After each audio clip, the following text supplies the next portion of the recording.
Shalom, I'm Rabbi Jeff from the Rock of Israel congregation, and today we're going to be talking about the Ten Commandments, or are we? And before I get started, I just want to say, I've said it on one video before, I hate saying this, but it's probably necessary. If this is the first video you've ever seen, it may be awkward. I tend to look around, I don't look at the camera so good, I happen to be blind. So if that's distracting, you'll just have to forgive me and get past it. It is what it is. I can't help it. I wish I could. But today we're talking about the Ten Commandments, or are we? So what's going on? I was always raised to hear that there was 10 commandments.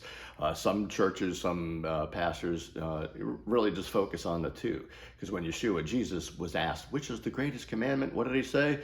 Love the Lord your God with all your heart, all your soul, and all your might. And the second is like the first, to love your neighbor as yourself.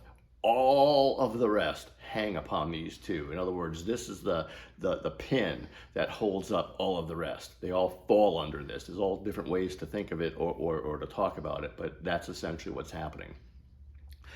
So, where do you get 613 from? So the 613 fall under one of those 10. And 10 are like a table of contents, if you will, for lack of a better way to explain it. And all throughout Torah, God gives lots of instructions, lots of mitzvah. And by the way, instructions is a much better word than commandments. It's not that he's commanding and ordering us around. These are instructions. Instructions on what? How to live in order to please God. Now, why would he ever do away with that? He hasn't. Yeshua said in the Sermon on the Mount that heaven and earth will pass away, but not one jot or one tittle, not the smallest part of my word, which is the Devarim, which is the instructions, the mitzvah that we're talking about. None of it will pass away. Last I checked, and again, I can't see, so correct me if I'm wrong, but heaven and earth still here. So therefore, so is his word or his instructions or his law or his commandments, whatever you want to call it. It's fine. We're not legalistic about that or anything, but I just want you to know and understand that that is what it is. So how can I possibly keep all these commands? Well, we're not expected to be perfect, but we are expected to desire perfection. We're supposed to be in a constant state of sanctification, becoming holy, becoming more like God. And we can't become more like God if we're not walking in his way. His way is his word, his instructions, his mitzvah, his commands, his law. That's it. That's how we're supposed to walk. We're human. We're going to mess up. Paul said, if you break one, you've broken them all. He also said, the thing that I want to do, which is keep the commands, right? The thing that I want to do, I don't do. And the thing I don't want to do, I do. So even Paul, author of 13 books of the Brit Chadashah, or the New Covenant, he had a problem. It's humanity. It's all of our problem. So the 613, we're supposed to learn them. We're supposed to implement them as best we can with the help of the Ruach HaKodesh, the Holy Spirit.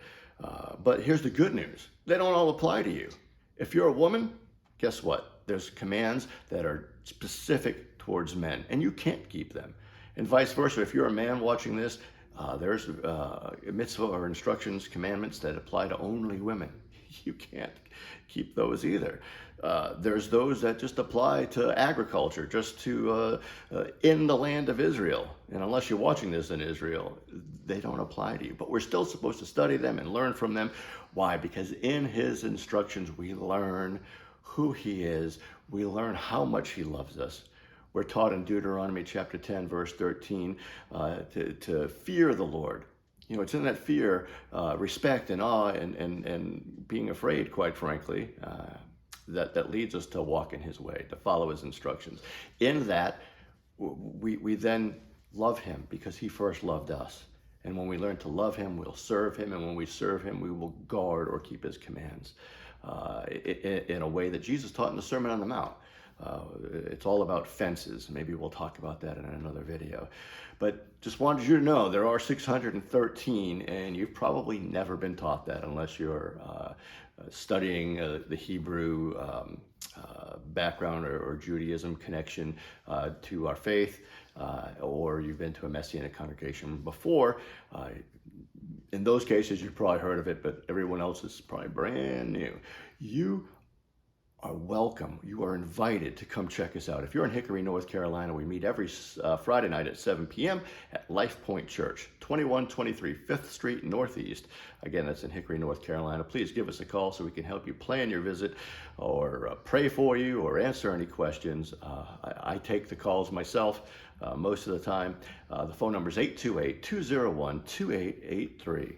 Until I get the chance to meet you and your family and introduce you to mine, shalom, shalom.